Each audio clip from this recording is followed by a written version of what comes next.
こんにちは。猫の飼い主の皆さん。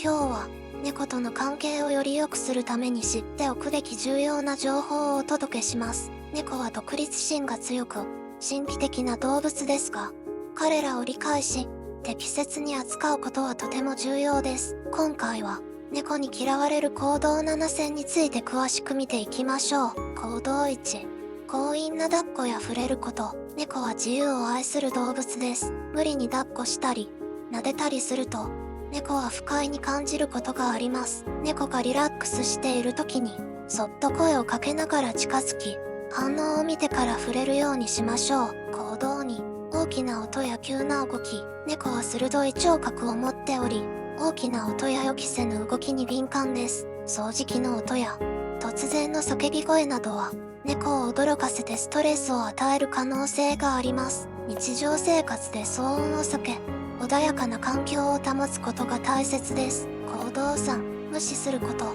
猫は気まぐれと言われがちですが、注意と愛情を求めることもあります。猫が遊びを求めたり、あなたの近くに来たりした時は、適切な反応を示すことが重要です。完全に無視すると、猫は孤独を感じることがあります。行動4、強制的なシャンプーやつま切り。猫は自分で身体を清潔に保つ動物ですが、時にはシャンプーやつま切りが必要になることもあります。これらの行為を強制的に行うと、猫は恐怖を感じることがあります。リラックスできる環境を作り、少しずつ慣れさせていくことが大切です。行動後、突然の食事の変更。猫は食事に敏感な動物です。突然の食事の変更は消化不良やストレスを引き起こすことがあります。食事の変更を行う場合は、徐々に新しい食事を混ぜながら移行させることが推奨されます。行動6、閉じ込めること。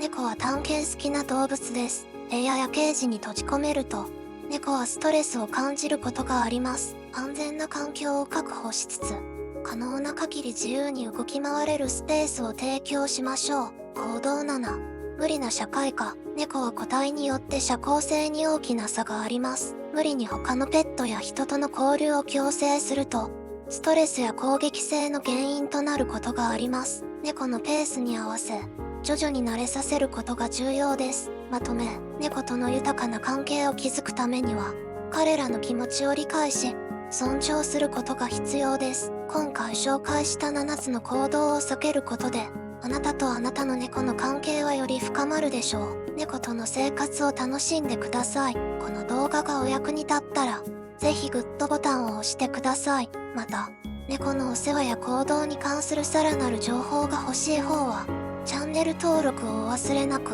私たちは定期的に猫の健康や幸せについての貴重な情報を共有しています。皆さんのサポートが私たちの励みになります。次回の動画でお会いしましょう。